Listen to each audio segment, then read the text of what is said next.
You're listening to the AfterBuzz TV network, now the largest new media platform on the web, and your #1 source for after-show entertainment. Very good, Ian Johnson.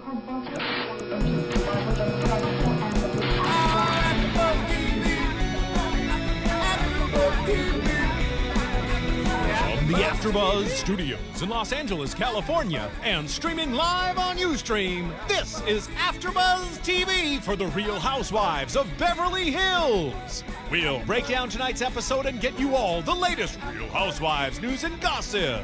If you'd like to buzz in on tonight's show, you can buzz us at 424-256-1729. That's 424-256-1729. And now, picking up where the show leaves off and the buzz continues, it's AfterBuzz TV for the Real Housewives of Beverly Hills.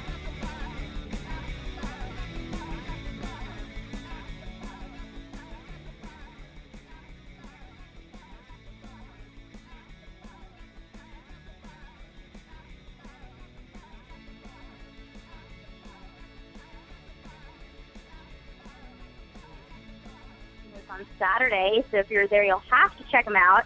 But I do have my favorite Jackie with me. So, Jackie, what do you think of the Vegas episode? Oh, boy, Vegas, baby. Well, thank you for calling me your favorite. Now, am I your favorite Jackie or your favorite in general? I hope both. But you are in the group of two, being my favorite Jays and my favorite co-host. You and Jesse are neck and neck. Well, speaking of favorites, I don't know. You know, it's kind of funny because you would think I would like this episode because I don't like when it's that sort of tragic drama, Taylor-induced usually. So you would think I would love this episode, but for some reason, I felt like it might have been missing a little something. That is until I saw the naked tushies in my face.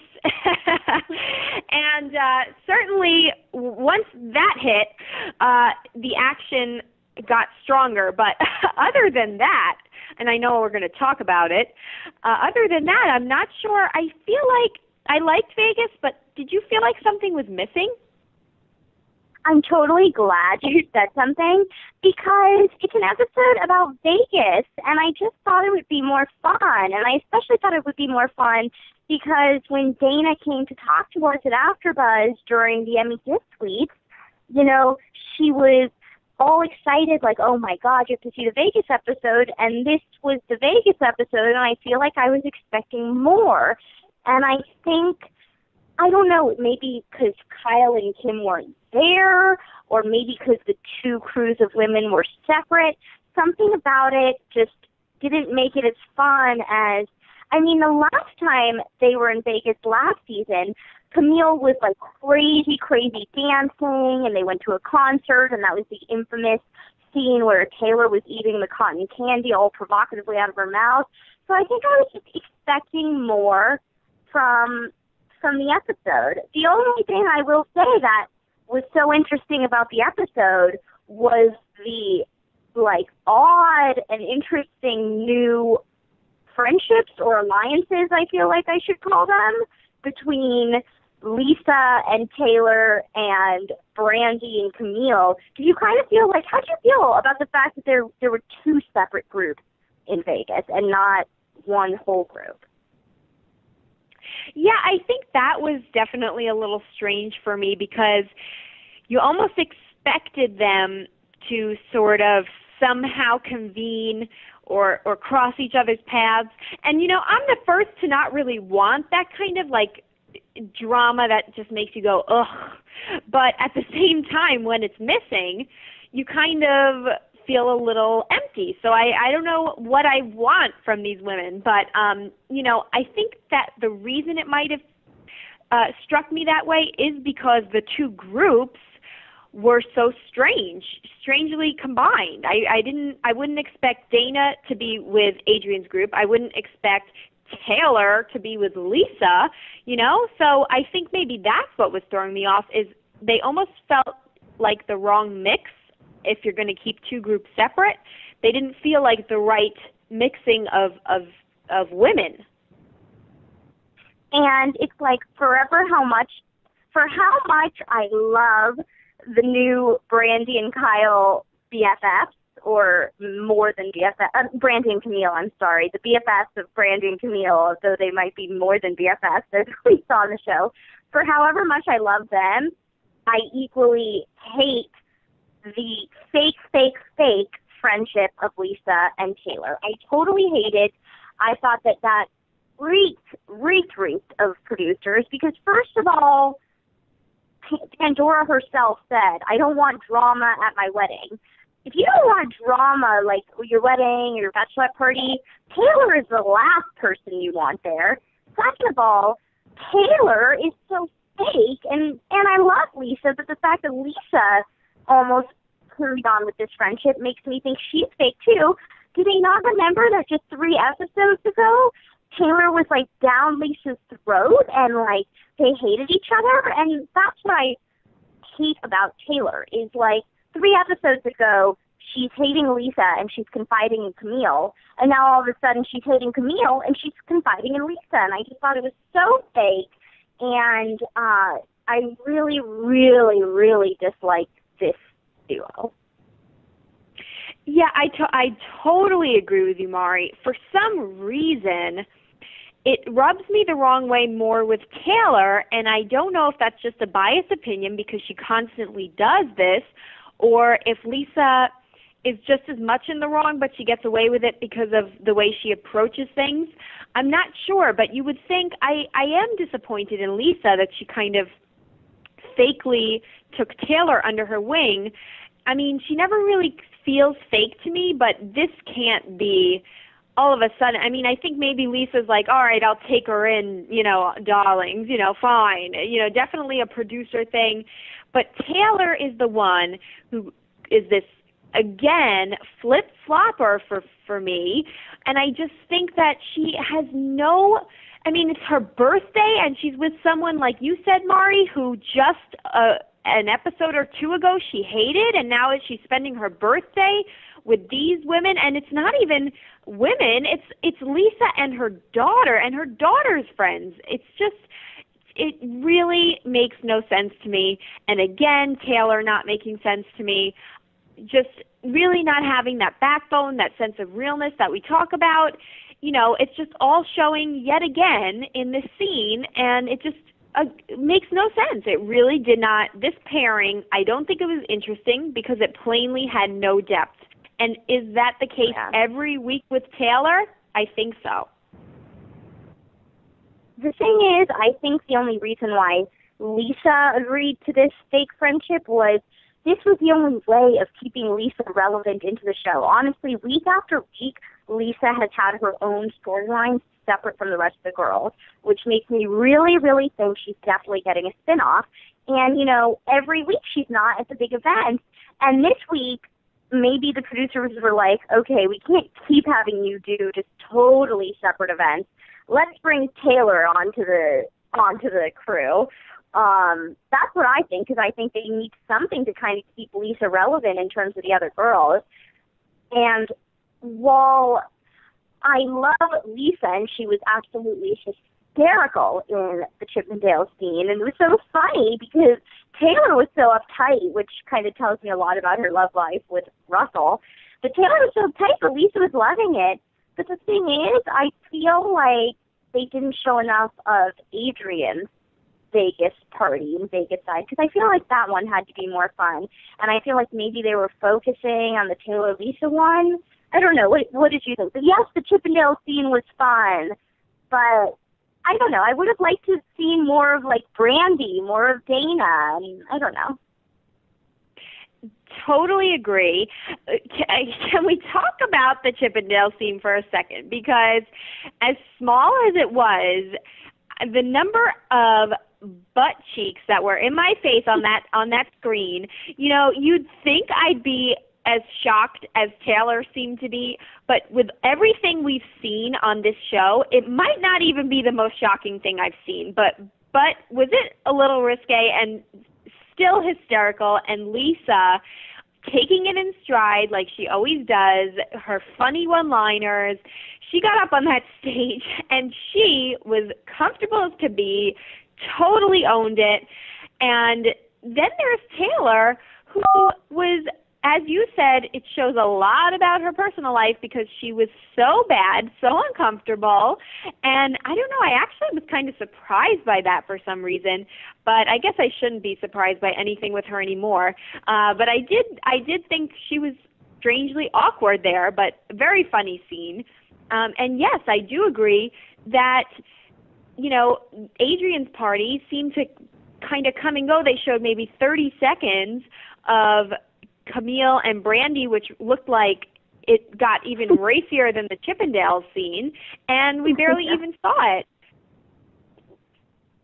Yeah, no, I definitely would have liked to see more of Adrienne's party. I just think that it was, I don't know, I feel like there was more going on there, and I love Brandy and Camille. I'm calling them the new First Wives Club. They're almost better than the original First Wives Club duo of Goldie Hawn, Diane Keaton, and Bette Midler, because the two of them were, I mean, getting it on the dance floor. I would have liked Dana to join in on the action.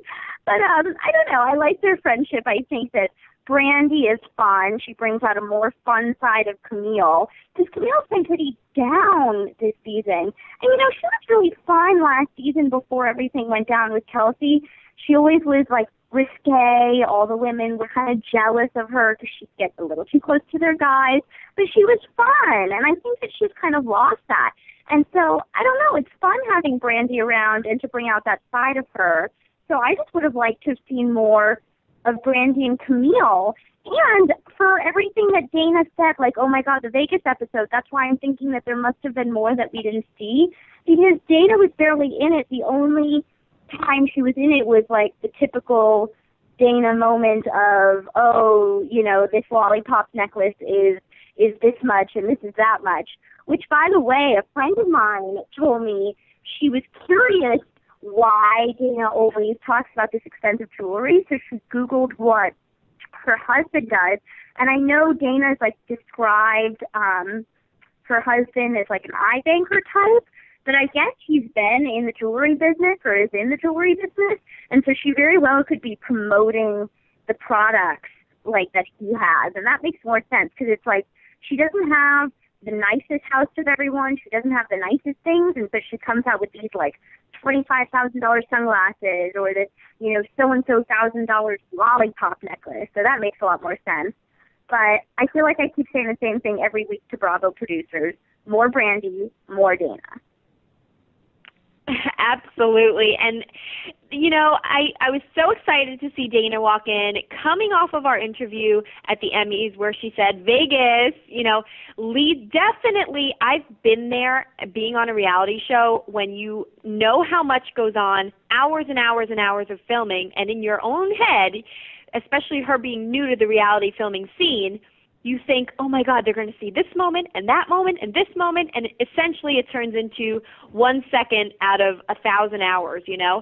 So I almost feel like she wasn't misleading us with that interview. I think she didn't know herself that it was going to be cut down so short, because think of how much must have went on that turned into a couple of, you know, 30-second or a couple of minute segments on this hour show. So I think that's kind of what happened there. But even so, even in those few seconds, we got our Dana-isms that we love.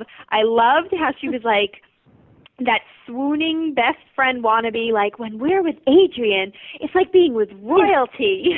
It's just, it's what you love about her. And, of course, I know if Jesse were on the line with us, he'd love it just as much. And we're going to have to tweet about that. But another person, speaking of tweets, who did tweet me as well, Mari, was Camille, and she was so nice to wish us a happy holiday and said that she wishes us well on the show, and I asked her to call in, so we'll see if one week we can get Camille to call in. But boy, would I love that, because what I tweeted was that I am so Team Camille, but I should have said Team Camille and Brandy, because this is First Wives Club, but the late night version. I mean, them dancing on the dance floor was like, you know, you'd think that they were teenagers out there. Brandy was so getting it on, even by herself. And I'm sure the guys who tune in liked watching that. But so funny. I do like to see them let loose like that. They didn't really do anything too bad, but Brandy always talking about those kind of slut comments. You kind of wonder how far that really went. But certainly I love them together. I think it was fun. I actually think it was more fun to watch, and I did want more. I totally agree on that. And I don't know, maybe it's because Adrienne, you know, she's a very strong businesswoman. Maybe she only wanted to show certain parts to portray her business in a good light. I'm not really sure, but it is all about business at the end of the day. I don't disbelieve it for 1 second that Dana is promoting her expensive jewelry. That just sounds just about right to me. But I definitely wanted more, and I love what we saw. And now let's talk about my other favorite duo, but they go way back, Faye Resnick and Kyle. I'm thinking this is the third episode in a row that we've seen Faye. I'm thinking either she's getting a spin-off show, or more likely she's going to be a permanent wife next season. I mean, with Lisa most likely getting a spin-off, with Kim most likely not returning, or I have a feeling she's not going to return, they're going to need some new wives, and I think that, and with Faye's drama with Camille already there, and, you know, I think that Faye is going to take a bigger role in the show. But I love them. I think Kyle and Faye are so fun, and the chandelier scene was hilarious, and I don't know, I like that duo. What do you think about that duo? I definitely like that duo, and I do agree that I think they are testing some of these other housewives, because as much as I love Dana, I do worry that she won't return. I just have this funny feeling. As much as I don't want it to happen, I'm definitely going to tweet in her favor. But I definitely get the sense, because Lisa's one direction, Taylor's a mess, Kim's a mess. You know, there's a lot up in the air, I think, for next season. And from Dee Dee to Faye, I definitely think they're testing the waters, and I do think Brandy will make a return, but Faye, definitely what I've seen of her, I do like, and I do like that, you know, especially because if we may not be seeing Kim anymore, she's kind of somebody who's in with Kyle, which will make it sort of make sense for Kyle, and, you know, the chandelier scene was hysterical. I actually, my jaw dropped wide open, because I wondered how much she was going to have to pay for that, or if she even did. I don't know. But definitely a funny scene, and I liked what I've seen of Faye. I wouldn't mind seeing more. Yeah, so I'm loving them as a duo. I'm loving Brandy and Camille as a duo. I just hope that this Lisa Taylor thing was just for this episode and this episode only. I just really, really hope that doesn't continue. Before we get into, I don't know, I feel like I'm holding off on talking about Kim just because it was so sad. But before we get into that, let's talk about my ultimate favorite duo of Adrienne and Paul. Their bickering was like to a whole nother level last night. But I don't know, like, normally I would find bickering either annoying, or I would worry that bickering that much isn't a good sign for the marriage. But I don't know. I think that their bickering is like fun and funny, and I don't know. Paul is hysterical. I love that Taylor, which we'll talk about her Watch What Happens Live appearance on last Monday night. But I love that Taylor referred to Paul as the seventh housewife, because he totally is. I'm totally just going to refer to him as the seventh housewife from now on, because you can tell he totally loves the spotlight. He loved the appearance on The Doctors, and I don't know. I think Paul and Adrienne are such a funny duo, and he is the seventh housewife, because he, as for all husbands, he's in the show the most. Yes, absolutely. This is one of a few things. Either they need some testosterone on the show, and he definitely makes a great character, and he feeds right into it. And speaking of him being on the doctors, I thought it was so funny how Adrienne just calls him out, because that's how I am kind of with my boyfriend, and I could totally relate to them, because we kind of do that same kind of thing where you call each other out, but you don't really mean it. You could tell they have a great relationship. I love that he's on the doctors talking about eating healthy, and she's on the sides being like, yeah, he has several small meals a day, candy, popcorn, nuts. You know, I thought that was so funny. But either it's getting some testosterone on the show, or it is like the spin-off testing season, because they could be a spin-off. Paul could be a spin-off. They're definitely doing this power couple portrayal with them, and I feel like something's going to come out of them being portrayed so much as a couple. I get that sense with a lot of these women, though, so it's hard to tell why they're showing them so much as the power couple, maybe because they're really the only strong power couple, but Lisa and Ken are pretty funny, too. So I don't know. I think it's a sign of something to come. Yeah. And now before we get into Kim and probably one of the saddest segments of the whole season, because the Taylor segment's like, it's hard to feel bad for her, but I genuinely felt bad for Kim. But so we'll get into that. But first, I want to take a second to discuss all of the fashion with my fashion guru, Jackie Miranne. First, I want to ask you about the wedding dresses, and then I want to ask you about Kyle's, I thought, absolutely spectacular photo shoot for her book. So what did you think about Pandora's wedding dresses? Because I personally didn't love the options. I feel like, especially with wedding dresses, less is more, and the simpler the better.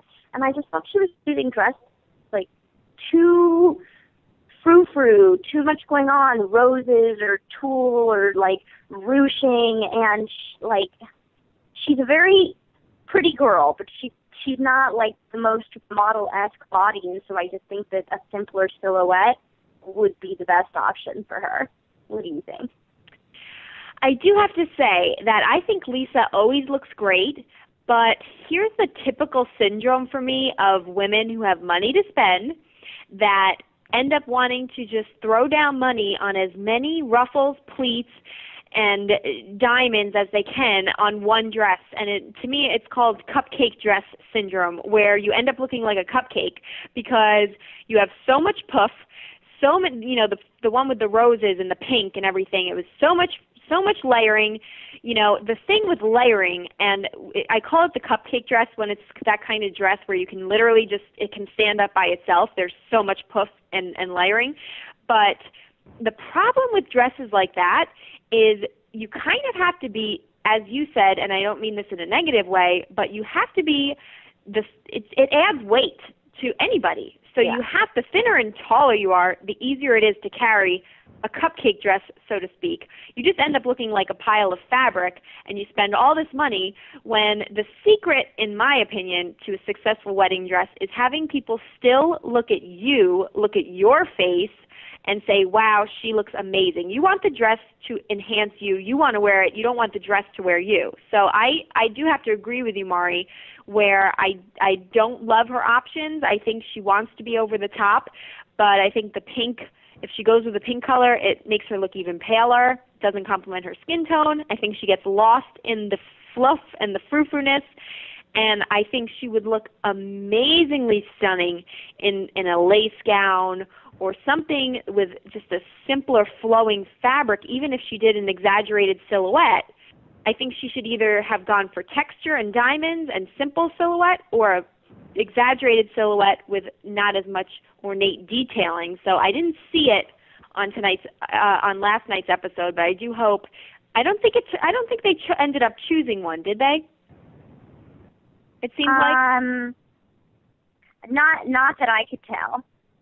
Yeah, I have a feeling they didn't end up choosing one, but because that's kind of how we were left off open-ended, unless they just didn't want us to know. But I hope that they held out and kept looking.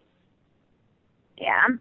And now I thought Kyle's photo shoot for her book, which of course, they had to, like, have something promoting her book on, like, during the season. First we had, you know, Adrienne's shoes, and now we had Kyle's book. But I thought the photo shoot, I thought she was fierce. She was giving it, and I loved it. I loved the dresses. I thought she modeled great. I thought Portia was adorable. And I thought the photos, from what I could tell, turned out great. I thought she was, like, you know, I've been doing America's Next Top Model with you all season, that I'm like, I have a closer eye when I judge, like, photos and modeling, and I thought she was fierce. I thought Tyra would be proud. What do you think? I do have to say, there are women that just have that inner model in them, and I think we all kind of have the inner model in us, but certainly some women, if she were able to fit the elements, I bet Kyle would have been a model, because you can just tell she just loves that camera. She always does perfect makeup. I think she has a great sense of style, actually, and I'm not sure if she chose style. Yeah, absolutely. It's not anybody's certain definition of, you know, it's not New York City style. It's not even super celebrity style. It's just Kyle. It says Kyle all over it. She wears it so well, and I think it's so her what she chooses. And that's what I think is the key to having good style. But that being said, I'm not sure if she ended up choosing those outfits, because you tend to have a stylist, but I'm sure she had say if she didn't choose them herself. And I think she really stuck to pieces that really represented her and looks that for a shoot like that, you still, as she said, want to represent yourself, because you're not selling another person's product, you're selling yourself and your product. So she did a great job of that. She did do a great job on the camera. And I actually was trying to pick my favorite look out of the few flashes that we saw. And I loved all of them for different reasons. So that's always a successful shoot when you have options like that. And I think it was a great shoot. And now we have to talk about Kim, which, first of all, I love that Kyle is now going to be, like, styling Estella, because Kyle has great style. But why was, like, Kim so weird around Estella and so standoffish? I don't know if there was something going on between them, or if Kim was, like, literally about to have a breakdown and she just wanted to kind of be alone with her sister. Though she was in the middle of a shop and with cameras rolling. So do you know why she was, like, so weird with Estella? I know. You know, the whole scene with Kim. Let me just start by saying this. We say we see somebody in distress on this show like a tailor, and we don't feel bad for them. We're not terrible people, because here's an example of somebody who I did see in distress, who I did believe it from, and your instincts don't lie. This was Kim, she has problems, but that's it. She's not faking it. She's not doing it for cameras. She's not flip-flopping. Her problems are her problems, and that's why you look at someone like her who you do believe is in complete, distress, and you feel so bad for them. I mean, of course you want to shake her and say, "What is wrong with you, woman?" But you watch this scene, and it does. It makes you sad. You connect to her. You feel bad for her. You wish you could help her. And even, her starting with the neck excuses, not coming to Vegas, then we see her running into Kyle. She's obviously fine. She's making these excuses. She's not in the scenes. She has this breakdown. We know from news and gossip that she had to go to a rehab or whatever. This woman is in so much trouble in her life, and you feel so bad. And I do think that what I took from her and Estella, I do think it was that she was about to have a breakdown, if I could put my 2 cents in, and I do think she was just trying to kind of avoid real people and real conversation. But you wonder if these scenes are fixed with the cameras, like her running into her. Did she really run into her or not? Either way, Kim's drama is real, and you can just sense it. Yeah. I know. I genuinely felt so bad for her, and that's what's different. That's what's different with Taylor, and I don't understand it, because both these women put themselves in these situations. Taylor put herself in this situation with Russell. Kim is putting herself in this situation with Ken and moving in and maybe settling down with the wrong person. So part of me doesn't want to feel bad for them because they put themselves in the situation, but they both are in sad situations. The thing is, Taylor seems to just try to exploit her situation. She seems manipulative. She seems fake. Whereas Kim, she just seems lost. She seems vulnerable. I just feel bad for her. And she was just like falling to the point of not being able to even breathe. And I feel bad for Kyle here. Like, now I totally understand why Kyle is always so, like, protective of her sister and so much of a mother. I mean, to see your older sister, mind you, like, going through a total breakdown before your eyes, obviously you're going to want to protect her. You're going to want to, like, prevent her from having these breakdowns. I'm sure this isn't the first time that she's been like this. She's probably prone to, situations like this. And the more I learn about Ken, I'm wondering what kind of guy he is. I mean, Kyle, we've talked about in News and Gossip how Kyle said, there's things I know about Ken. Her kids say he's controlling. And, whatever, I think, I trust Kyle's instincts, but I don't know. But then when Kim herself said he's the kind of guy that it's not all my way, he's the boss, I don't know. That didn't sound very good. That sounded like he was controlling, and I don't know. It must be a really tough situation. He has 5 kids from 3 different fathers, and she's trying to juggle the kids' happiness with her own happiness, with this guy's happiness, and, she keeps saying it's time for me to be happy, but she's juggling so many people's happiness, and I don't think that she's doing things that genuinely make her happy. I don't know if she knows what makes her happy. Hopefully when she's in rehab, she'll figure it out. That was exactly what I was going to say, is I don't think she knows what makes her happy. I don't think she has any, direction. I just think she's a total mess. And, you have to wonder, I almost feel like when the cameras are on her, she doesn't even, in her own brain, she's not even thinking like cameras. She's just a mess. I feel like a camera could be on her and she doesn't even know it. You know what I mean? I don't know if that makes sense to you the way I'm picturing it, but there are just some people who are in kind of this other world, it feels like, and I feel like that's how Kim is. She could be filmed and not even really realize or think about what impression she's making, and it certainly makes for good TV, but you have to wonder, for somebody who's her sister like Kyle, who's so much more together, if you almost sensed at times that she was trying to almost protect her from the cameras in a way, or try and get her to calm down, thinking about how she's coming off kind of thing. I feel like, as if I were Kyle, I'd kind of want to protect her in that way too, and in all the ways she wants to protect her. So I think it did become not only a tough situation for Kyle to have to feel that and deal with her emotions, but also knowing that the cameras are capturing this. I think it was just a very, very rough thing for Kyle and Kim in their own respects. Yeah, it was interesting. She's like, if I say I'm happy, because I think Kyle was like, I don't think you're happy with this guy. I think you're doing this, but you're not actually happy. She doesn't seem like the picture of happy is not a woman who's not eating, who's bawling so hard she can't breathe.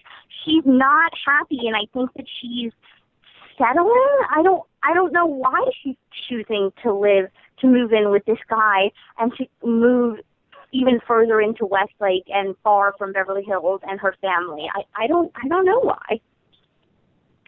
Yeah, there are some people, and I think Kyle, I can relate to her in this way. Kyle's somebody who, as you said, Mari, you trust her judgment. And I think she has really good judgment. Obviously, Kim does not. And the problem with being a sister of somebody like that who doesn't have good judgment is that you can't force them to open their eyes. They have to get to a point, whether it's her deciding to go to rehab or whatever makes her get to a point to sort of wake up in life, which she might not have yet. But it's very hard when you have a kind of a good grasp on life and you want to help your sister get there and she just can't, because people like that have to come to realizations on their own and they may never get there. And that's kind of what's so disappointing about a situation like this. Yeah, so I don't know what we're going to see from Kim the rest of the season, but, you know, at least we know where she is now. And I kind of almost think that rehab is a better place for her than living with Ken or whatever situation she ended up in, because she clearly was having a breakdown. And it's like I kind of missed the like stumbling, fun, like Kim that doesn't make sense. I've never seen this side of her before, where she, like, never, not last season or this season. I mean, last season you saw her get in a fight with Kyle, but it was like the two of them were really amped up. I've never seen her like cry to the point that it was just so sad. I like missed the like fun, light-spirited Kim, and it was just like two different people. I feel like there's no in between with her and her emotions. I feel like it's either all uppity and like fun and whatever, or like all down. Yeah, I totally agree on that. And I think no matter which state she's in, it's all still not a good sign. I just think she's really in a mess, and I just really wonder, you know, where she's at now. If I do agree that rehab, I think, might be a good thing for her. Yeah. Well, why don't we go to a quick commercial break, and we'll come back to some news and gossip and predictions. AfterBuzz TV. Hi, I was once like you, a lazy, angry loner whose only joy was watching TV and surfing the net. And, like you, after I'd see one of my favorite TV shows, I'd be so excited and have so many questions that I'd actually have to talk to my douchebag coworkers about it at the water cooler. Then I discovered AfterBuzzTV.com. AfterBuzz TV produces after-show webcasts and podcasts for TV series of all kinds, like post-game wrap-up shows for all your favorite TV shows. AfterBuzz TV hosts are industry insiders who break down episodes of shows, take calls from fans, and interview cast and crew from each series, with over 60 different after shows, from Boardwalk Empire to American Idol to Vampire Diaries to Real Housewives, and more. Now, after a night of TV, I can ignore my stupid coworkers, who I hate, and go straight to my desk and watch or listen to all my favorite AfterBuzz TV after shows, and have all the TV fan interaction I need. Thank you, AfterBuzz TV. AfterBuzz TV. What do you want to buzz about? AfterBuzz TV News. All right, so first up, I don't know, Jackie, if you saw Taylor's appearance on Watch What Happens Live after last week's episode. The most interesting thing I thought about that appearance was she says that her and Camille are all good now, and basically she is glad that Camille did what she did and that Camille stepped in and saw that she was only trying to help. So I thought that was interesting, but I still don't agree with this book. And she says that discussing her book on Watch What Happens Live, she got an overwhelming response from viewers, and their outpourings of support have been gratifying.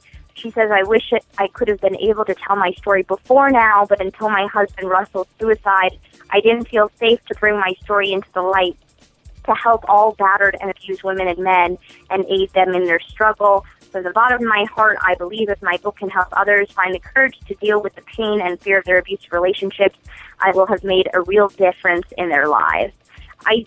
I still don't think that right now is the appropriate time to release a book. And about her marriage, I applaud the idea that she's trying to help domestic violence victims, but I still don't think it's appropriate given what happened to Russell. Totally agree. This is why I cannot take Taylor, because when she tries to mask things, and of course she was coherent on the show, but it doesn't mean I liked her any better, because she tries to mask this as an attempt and an effort to help others. No, she's using this opportunity to capitalize on things, and that is how I feel about her even when she was on the show talking about this and bringing up this drama. It's always about jumping on different things and having no depth and only thinking about herself on this show, being a celebrity, being in a spotlight, getting income, making herself even more well-known with a book. If she was really trying to help people, she could discreetly, there's so many celebrities that do so much charity work, she could do so many different forms of way. There are so many different ways to help people other than writing a book. That's not really the number one way, especially at this point and having it be so fresh. That's not the number one step to take to help others in this situation. Yeah. And now I thought this was an interesting, juicy tidbit. Apparently over the weekend, Brandi Glanville and Leanne Rimes both showed up to Brandi's kids' soccer game, and the pictures speak for themselves. Leanne Rimes is making out with Eddie Cibrian, and Brandi's there, and then it looks like Brandi and Leanne are, totally ignoring each other in the pictures, even though they're just feet away. Apparently people were asking Brandi about the run-in on Twitter, and she said, "They are my children. I wouldn't miss the last soccer game if I could help it." So, I don't know, good attitude by her, but still must be super, super awkward. I'm sure it's awkward. I'm sure what I think is probably nice about Brandi doing this show is I feel like it almost gives her sort of a bit of courage or sense of self to face a situation like this. I think it might give her, even if she doesn't have someone or if she does have someone, I think kind of landing a role like this, landing some success in its own way is not necessarily a payback, but maybe in a way a payback. Okay, well, good for you two. Look at what I'm doing, So I think I almost feel like the show would give her some confidence to sit through that. And, of course, with time, you get more mature and able to handle things. But nonetheless, I'm sure it was still awkward. Yeah. And finally, since it was announced that Kim Richards has gone to rehab, some of the wives are speaking out about it. Adrienne said, "I didn't know she was going, but I support her. If she ever needs anything, I'm there for her. I've always been very supportive of Kim. She's a very dear friend of mine. She's talented and a lovely person." Meanwhile, Dana, I love Dana's response just because she's such a kiss-ass, but she said that Kim Richards is a great lady and wished her the best when it comes to her treatment. And Dana also chimed in on Taylor and just what's been going on this season, because, Dana was originally Taylor's friend, and Taylor brought Dana into the show. Dana said, "We are close. I just don't think we were as close as we were. I'd known that there were problems in her marriage since the beginning of our friendship, honestly. I didn't understand the level of it until things unfolded on the show. It was a challenge for me. We spent a lot of time together filming, and I just wasn't sure how I felt about it being played out on the show. So it was hard. It was a really hard situation." I'm with you there, Dana. I don't know how I feel about it all being played out on the show. Yeah, I mean, I like some good quotes by Dana. I agree with her as well. I think, I feel like Dana, I don't know where her allegiances are, but I don't care. I love Dana, so who cares who she's loyal to, not loyal to, but she did make a good point. Yeah, so let's get into some predictions for next week because it looks juicy. And now, your AfterBuzz TV predictions. All right, so the white party is finally here, and Jackie, I know that you and Jesse didn't watch the white party last season, but it was a memorable one, so I can't wait to see this season's because it looks even juicier. I'm not sure, what fights exactly go down. It looks like Kim finally gets into it with Brandi because, Kim all season long has just played it oh, I'm going to ignore this girl, just literally not acknowledge her presence.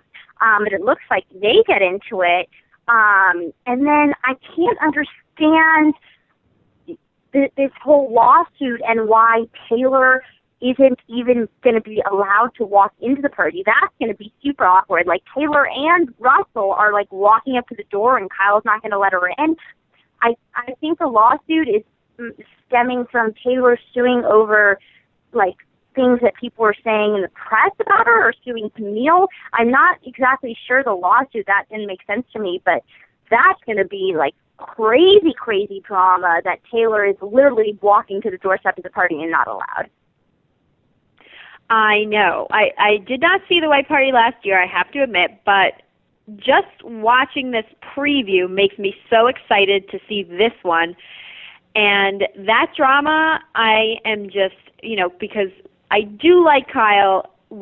I do think she gets herself in the middle of stuff, but I think Kyle's a good one to have her kind of, not that she's going to go up against Taylor, but I really do want to see that one play out.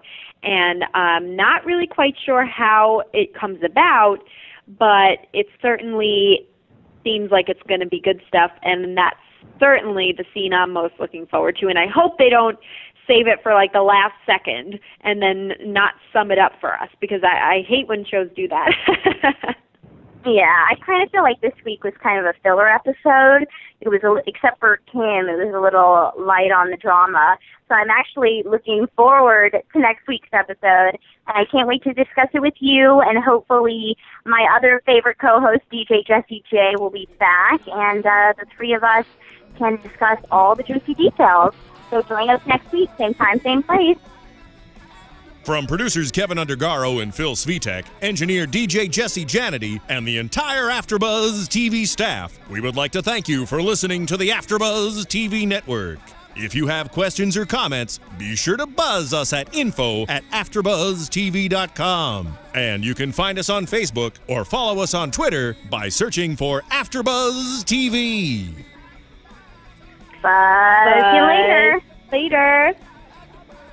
The views expressed herein are those of the hosts only and do not necessarily reflect the views of AfterBuzz TV or its owners or principals.